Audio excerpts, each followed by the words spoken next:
Mapový portál mesta je už v týchto dňoch sprístupnený v aktualizovanej verzii.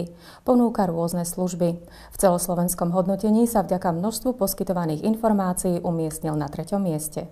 Mapový portál Michaloviec má už v súčasnosti aj moderný grafický dizajn, vyniká však hlavne komplexným informačným systémom. Je tam celý rad mapových vrstiev, napríklad ortofotomapa, vrstva kataster, volebné obvody, okrsky. Jedna z vrstiev je zameraná na verejné osvetlenie. Sú tu aj trasy a zastávky jednotlivých liniek mestskej hromadnej dopravy. Vyznačená je aj zeleň na pozemkoch mesta. Uvedené sú aj označenia bytových domov na jednotlivých sídliskách. Tak v prípade obytných blokov ako aj rodinných domov nechýbajú ani popisné čísla. Vyznačené sú aj väčšie parkoviská. Obsluha mapového portálu vôbec nie je zložitá. Na ľavej lište vlastne sú tlačítka, kde môže si vybrať užívateľ jednotlivú vrstvu.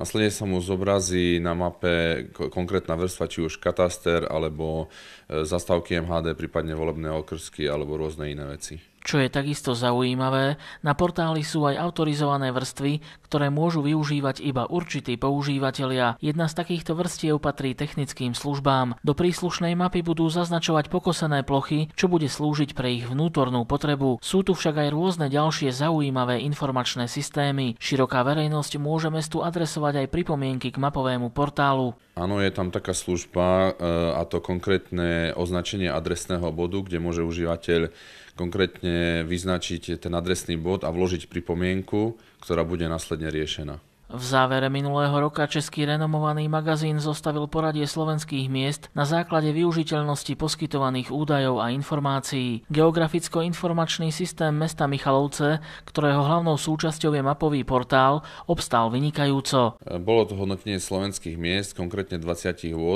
a Michalovce skončili na 3. mieste za Nitrou a Prešovom. Potešiteľné je, že za Michalovcami skončili v rebríčku aj najväčšie slovenské mestá Bratislava a Košice. Mapový portál je na stránke mesta Michalovce v sekcii Mapy mesta.